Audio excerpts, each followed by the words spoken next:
Hi friends, welcome back to my channel. అందరూ ఎలా ఉన్నారు? బాగున్నారా? మేమైతే చాలా బాగున్నాం. మీరు కూడా బాగుండాలని దేవుని మనస్ఫూర్తిగా కోరుకుంటున్నాను.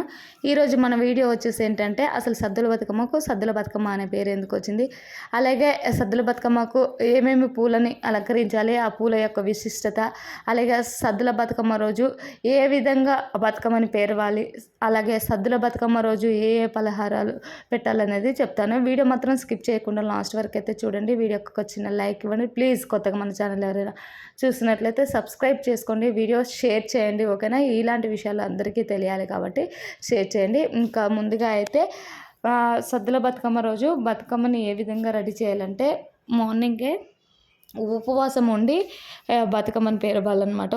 ఒక్క పొద్దు. ఓకేనా? ఒక్క పొద్దులో అంటే ఒక్క పొద్దు అంటే 12 దాకా కాదు, బతుకమ్మ అయిపోయిన తర్వాత ఒక్క పొద్దు అనేది ఇడవాలన్నమాట. ఎంగిలి పువ్వు బతుకమ్మ రోజు తిని పేరవచ్చు, కానీ సద్దుల బతుకమ్మ రోజు ఆ విధంగా కాదు. ఓకేనా ఫ్రెండ్స్? బతుకమ్మ అయిపోయిన తర్వాతనే తినాలి.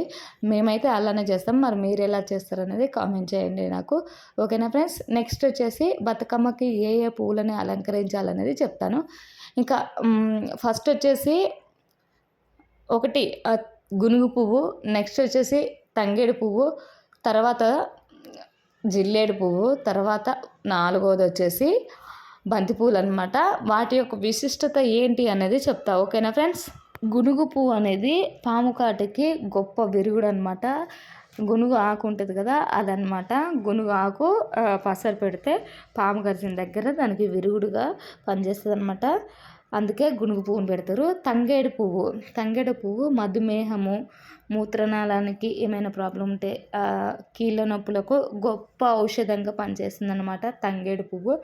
అలాగే తంగేడు కొమ్మలు కూడా చాలా, అంటే అది ఇంకా నాకు తెలిసి గొంతు చెడ్డప్పుడు మ్యాక్సిమము ఆ తంగేడు చెట్టు కొమ్మ ఉంటుంది కదా, అది తోమితే అది వాటి తొక్కలని నూరి రసంగా మింగితేనంట గొంతు నొప్పి అనేది పోతుందంట. నేను ఇక్కడ విన్నాను అన్నమాట. ఓకేనా? జిల్లేడు పువ్వు జీర్ణకోశ వ్యాధికి, గుండె జబ్బులకు, చర్మ వ్యాధులకు మంచి ఔషధంగా చెప్పుకోవచ్చు అనమాట.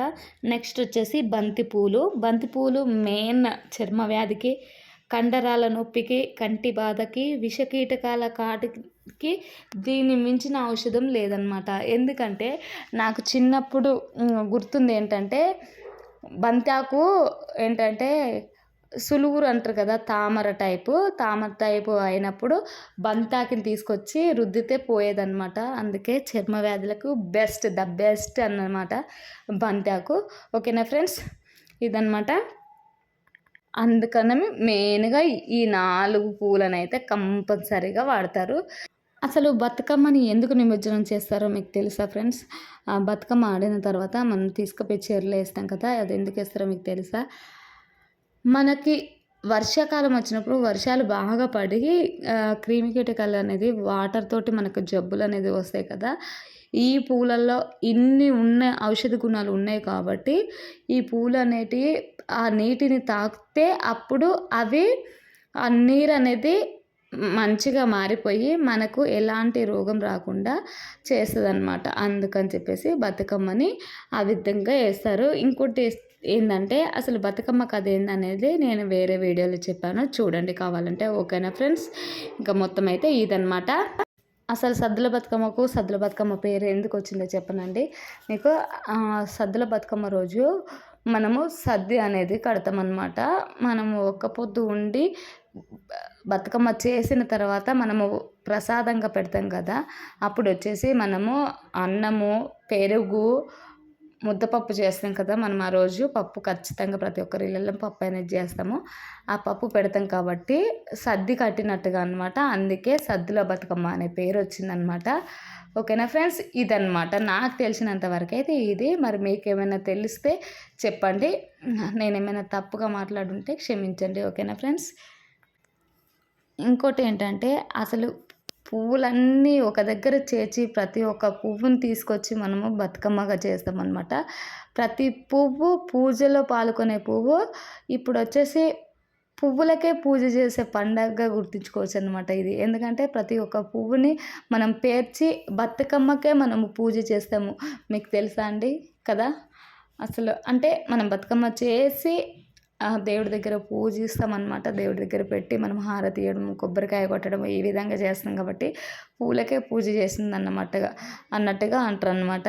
నాకైతే ఇది చాలా బాగా అనిపించింది. ఓకేనా ఫ్రెండ్స్, మీకెలా అనిపించింది కామెంట్ చేయండి. ఇంకా వచ్చేసి ప్రసాదంగా అయితే నేను మా అమ్మమ్మ వాళ్ళ సైడ్ వచ్చేసి స్పెషల్‌గా ముద్దలు చేస్తారనమాట.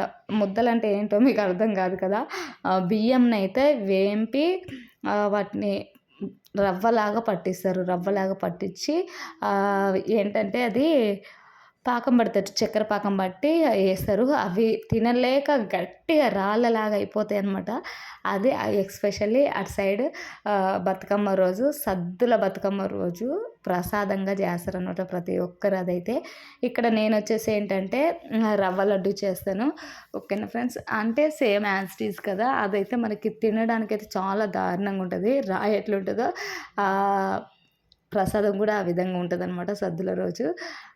ఇంకోటి ఏంటంటే ప్రసాదం సద్దుల రోజే చేస్తారనమాట. ఓకేనా. సద్దుల రోజే ప్రసాదం చేసి అక్కడ పెట్టాలి. అందుకే మనకి చాలా లేట్ అయిపోతుంది బతుకమ్మ పేర్చేసరికి.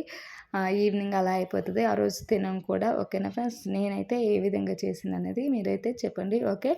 ఇంకొచ్చేసి ఏంటంటే ఇంకా ఎన్ని రకాల పండ్లు పెడతారు అన్నది చెప్తా. ఓకే. మన దగ్గర ఎన్ని రకాల పండ్లు ఉంటే అన్ని రకాల పండ్లు అయితే పెట్టచ్చు. ఎస్పెషల్లీ ఇలా పులిహోర అదంటూ ఏం లేదనమాట.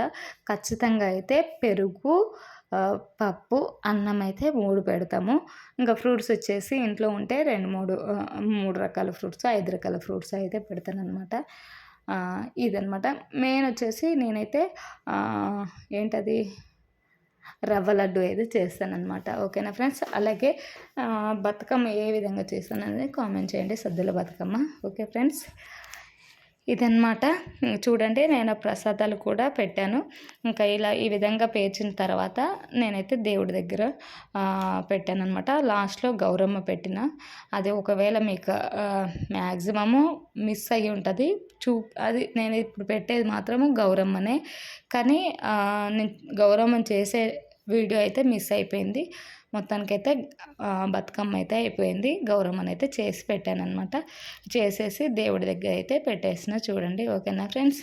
ఇక్కడ వచ్చేసి 3 బతుకమ్మలు చేసిననమాట. నాకు మా 2 పాపలకి 3 బతుకమ్మలు చేస్తారా అని అంటారు. కాకపోతే మేము ముగ్గురు ఉన్నాం కాబట్టి చేసుకోవచ్చు, ఎంతమంది ఉంటే అంతమంది. ఓకేనా ఫ్రెండ్స్.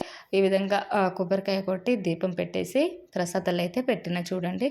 రవ్వ లడ్డు మా ఇంట్లో జస్ట్ అన్నము అదేంటి అరటిపండు ఉంది కాబట్టి నేను అరటిపండుగా తీసుకున్నాను. అక్కడ మెయిన్ వచ్చేసి ఇక్కడ ప్రసాదంగా ఒక అరిటాకు తీసుకొని నేను బనానా అండ్ రవ్వ లడ్డూలు చేసినవి ఉన్నాయి కదా అవి, అన్నము, పెరుగు, ముద్దపప్పు పెట్టానన్నమాట. ఈ పెట్టిన దాన్ని మనము దేవుడి దగ్గర పెట్టిన తర్వాత మొక్కేసి అప్పుడు మనము ఒక పొద్దు ఇడవాలన్నమాట, తినాలన్నమాట దేవుడి దగ్గర పెట్టినవి. ఓకేనా ఫ్రెండ్స్. వీడియో అయితే ఇదే. మీ అందరికీ నచ్చిందని అనుకుంటున్నాను. నచ్చితే లైక్ చేయండి, షేర్ చేయండి, మన ఛానల్ సబ్స్క్రైబ్ చేసుకోండి ఫ్రెండ్స్. మరొక మంచి వీడియోతో మళ్ళీ కలుస్తా. బాయ్. ఎంతవరకు ఓకే ఫ్రెండ్స్. లైక్ ఇవ్వడం అయితే మర్చిపోకండి. బాయ్.